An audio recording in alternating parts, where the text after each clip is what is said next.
ఈరోజు ఏదైతే కూటమి ప్రభుత్వం ఉందో ఇవాళ వైఎస్ జగన్మోహన్ రెడ్డి గారికి ఇవాళ ఈ రాష్ట్రంలో ఏదైతే ఆదరణ వస్తుందో ఇవాళ ఏదైతే మేము ఈ 2 ఏళ్ల కూటమి వెన్నుపోటు పాలన 2 ఏళ్లు నిండిన సందర్భంగా ఏదైతే 4వ తారీఖు కానీ 5వ తారీఖు కానీ 9వ తారీఖు కానీ 12వ తారీఖు కానీ ఏదైతే ఈ రాష్ట్రంలో కార్యక్రమాలు చేపట్టామో ఆ కార్యక్రమాలు ఎంతో గొప్పగా విజయవంతమైనవి. ఇవన్నీ చూసి ఇవాళ ఈ రాష్ట్రంలో ప్రజల్లో వ్యతిరేకత స్టార్ట్ అయింది. ఇవాళ జగన్ గారికి ఆదరణ పెరుగుతుందనే దురుద్దేశంతో ఇవాళ కారుమూరి సునీల్ గారు అయితే ఎవరైతే ఉన్నారో ఏలూరు పార్లమెంట్ ఇన్ఛార్జి గారిని అసాంఘికంగా ఏదైతే ఇవాళ భారత రాజ్యాంగానికి విరుద్ధంగా ఇవాళ ఏదైతే అరెస్ట్ చేశారో ఆయన చాలా మృదు స్వభావి, తన పని తను చేసుకుంటూ ఇవాళ యువకుడు ప్రజల్లో ఏదో ఒకటి చేయాలి, ప్రజలకు మనం ఏదో ఒకటి సహాయం చేయాలి, ప్రజలకు చేరువుగా ఉండాలి.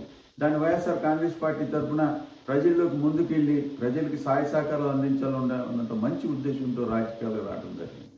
ఈ యొక్క ఆదరణ చూసి ఆయన నిర్మానుషంగా ఆయన్ని అరెస్ట్ చేయడం ఇవాళ చాలా కూడా తీవ్రంగా వైఎస్ఆర్ కాంగ్రెస్ పార్టీ తరఫున తాడేపల్లి నియోజకవర్గ కోఆర్డినేటర్గా నేను తీవ్రంగా ఖండిస్తున్నాను. అలాగే రెండో సంఘటన చూస్తే ఇవాళ ఏదైతే కాపులందరూ కలిసి ఇవాళ కాడుతిమూర్తులు గారి ఆధ్వర్యంలో ఏదైతే వెంకటాయపాలెం తూర్పుగోదావరిలో దాక్షిణం దగ్గర ఏదైతే కాపులందరూ కలిసి ఒక మీటింగ్ ఏర్పాటు చేశారు. అంటే ఈ 2 సంవత్సరాల పాలనలో కాపు కులానికి ఏం చేశారు, ఈ ప్రభుత్వం ఇచ్చిన హామీలు ఏంటి, కులానికి కాపు కార్పొరేషన్కి సంవత్సరానికి 3,000 కోట్ల చొప్పున 5 సంవత్సరాలకి ఎంత ఇవ్వాలి అనేది, అలాగే కాపు యువకులకి ఎంతమందికి నిరుద్యోగ ముక్తి వచ్చింది, ఎంతమందికి ఉద్యోగ అవకాశాలు వచ్చినాయి, వీటి మీద అన్నిటి కూడా చర్చించడం జరిగింది. ఇవాళ కాపుల్లో కొంత డబ్బు మనం స్వీకరించి ఆ డబ్బు ద్వారా కాపులు ఎక్కడ ఆపదలో ఉన్నా, ఎవరు ఆపదలో ఉన్నా వాళ్ళందరి దగ్గరికి మనం వెళ్ళి ఏదో ఒక కార్యక్రమం చేసి ఇవాళ కాపులకు మనందరం భరోసాగా ఉన్నామనేది తెలియజేయడం కోసం అక్కడ మీటింగ్ పెట్టడం జరిగింది.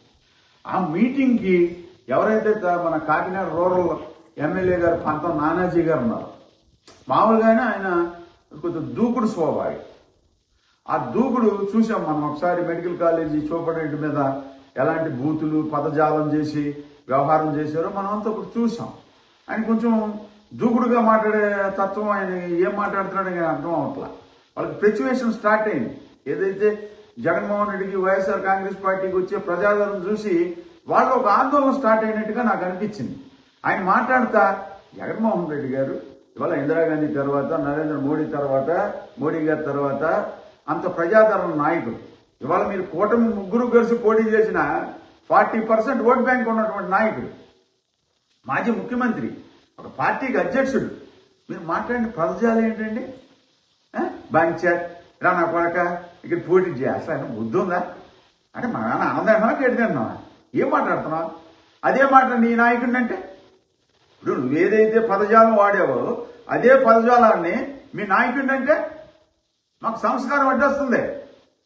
ఎందుకంటే పవన్ కళ్యాణ్ కూడా కాపు కులస్తుడిగా మేము అలాంటి మాట మాట్లాడలేం, నువ్వు మాట్లాడినట్టు మేము మాట్లాడలేం. కానీ మీరు మాట్లాడిన మాటలేంటి, నీ వ్యవహారం ఏంటి? మా తోట తిరుమూర్తులు గారు ఎమ్మెల్సీగా నీకు ఒక సవాలు తీసిలేదు, స్వీకరించి నీకు దమ్ముంటే నువ్వు నీ ఎమ్మెల్యే పదవికి రాజీనామా చేయి. ఆయన ఎమ్మెల్సీ పదవికి రాజీనామా చేస్తా అన్నాడు, వచ్చి నీ రూరల్ మండలంలో ఇండిపెండెంట్ గా పోటీ చేస్తా అన్నాడు. నువ్వు కూడా ఇండిపెండెంట్ గా పోటీ చేయి, నువ్వు గెలు. అప్పుడు నువ్వు మాట్లాడిన దానికి అర్థం ఉండదు, నువ్వు అప్పుడు మగవాడు అని మేము నమ్ముతావు.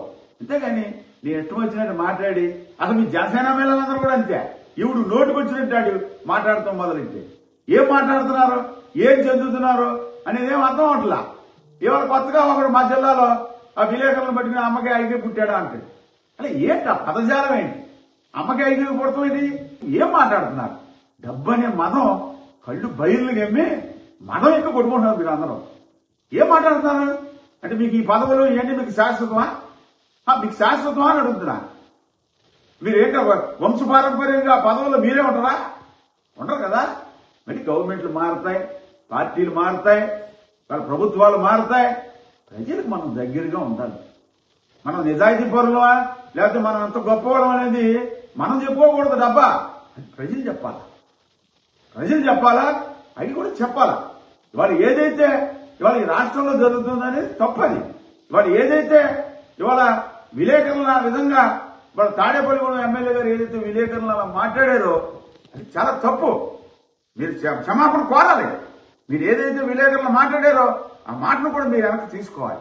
అలాగే పంతం నానాజీ గారు ఏదైతే జగన్మోహన్ రెడ్డి గారిని మీరు అన్నారంటే మీరు మళ్ళీ ఆ మైట్లో ఉండదు కుక్కలు అన్నారు. నువ్వు అదే కుక్కో, నువ్వు కాపుకులస్తుడివే. నువ్వు మేము కుక్కలం అని నువ్వు మాట్లాడి సంబోధించావంటే నువ్వు కుక్క, నీ పార్టీ అధ్యక్షుడు అదే అవుతాడు. మేము మాట్లాడలేము. అది మేము ఆ కాపు కులంలో పుట్టేవాళ్ళం కాబట్టి మేము ఆ గౌరవంతో బతుకుతున్నాం. మీరు మాట్లాడే మాట ఏంటి? కుక్కల అంటే అక్కడ ఉన్నట్టు నాయకులందరూ కుక్కలైతే నువ్వేమవుతావు? నువ్వు వేరేది ఏదైనా అవుతావా అదే అవుతావా? మాట్లాడే మాటలు చాలా నిధుపద్ధతితో మాట్లాడాలి. అంతమంది మనల్ని ఎన్నుకున్నారంటే మనం ఏం చూసి ఎన్నుకున్నారు? ఇవాళ ఉమ్మడి పశ్చిమ గోదావరి జిల్లాలో కాపులందరూ జనసేనకు ఓటేశారంటే ఎవరు చూసేశారు? కులాన్ని చూసేశారు. నీకు తాడేపల్లి మన కాకినాడ రూరల్ మండలంలో నీకు సీట్ ఎలా ఇచ్చారు? కులాన్ని బట్టి ఇచ్చారు. నువ్వు కాపు కులాన్ని కాబట్టి సీట్ ఇచ్చారు. నువ్వు ఆ మీటింగ్కి నువ్వు వెళ్ళకపోగా మీరు మంచి నిర్ణయం తీసుకున్నారు. పార్టీలకు ఖచ్చితంగా మేము కూడా సహకారం చేస్తాం. పార్టీలు వద్దు, అక్కడేం పార్టీలు మాట్లాడలేదే. జగన్మోహన్ రెడ్డి గారేమో కాపు కులస్తులు పార్టీ మీటింగ్ పెట్టి మాట్లాడమనలేదే. కాపులు అందరూ ఏం చేయాలి? 2 ఏళ్ల పాలనలో కాపులకి ఏం మంచి జరిగింది, ఏం చెడు జరిగింది దాని మీద చర్చించారు. పచ్చ సత్యనారాయణ గారు ఉన్నారు, అలాగే వర్షాల కన్నబాబు గారు ఉన్నారు, జక్కంపూడి రాజా గారు ఉన్నారు. వాళ్ళ కాపుల్లో ఒక బ్రాండ్ ఇమేజ్ ఉన్న నాయకులు అందరూ అక్కడ ఉన్నారు. పెద్దలు బొత్స సత్యనారాయణ గారు ఇవాళ ఈ కులానికే పెద్ద ఆయన. అని ఏదైనా కులానికి సంబంధించింది ఏది మాట్లాడాలన్నా ఎవరితో అన్నా మాట్లాడగల అజాత శత్రువు ఆయన. మీరు మాట్లాడి ఎవరు మాట్లాడుతున్నారు, ఏం మాట్లాడుతున్నారు? ఏదైనా మీరు మాట ఏదైతే అన్నారో వెనక్కి తీసుకోండి. అది మీ యొక్క దానికి మీ డిగ్నిటీకి అది ఒక పెద్ద అసెట్ అవుతుంది. అంతేగాని మీరు అలా లేనిపోయి ఉన్నాయి లేని ఇలా మాట్లాడటం కరెక్ట్ కాదు. ఇది మీరు ఇలాగే మాట్లాడుకుంటూ పోతే మాకు మాట్లాడొచ్చు, మేము మాట్లాడగలం, సమాజంలో మేము ఉన్నాం.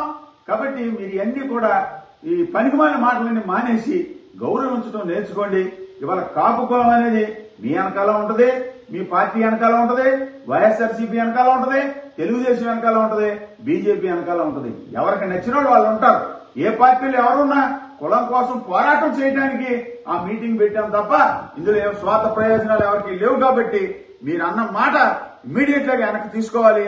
లేని పక్షంలో వైఎస్ఆర్ కాంగ్రెస్ పార్టీ తరపున ఏ విధంగా మీకు బుద్ధి చెప్పాలో త్వరలో మీకు చెప్తామని కూడా తెలియజేసుకుంటా ఉన్నాను. మరిన్ని అప్డేట్స్ కోసం ఛానల్ ను సబ్స్క్రైబ్ చేయండి. నోటిఫికేషన్స్ కోసం బెల్ ఐకాన్ పై క్లిక్ చేయండి.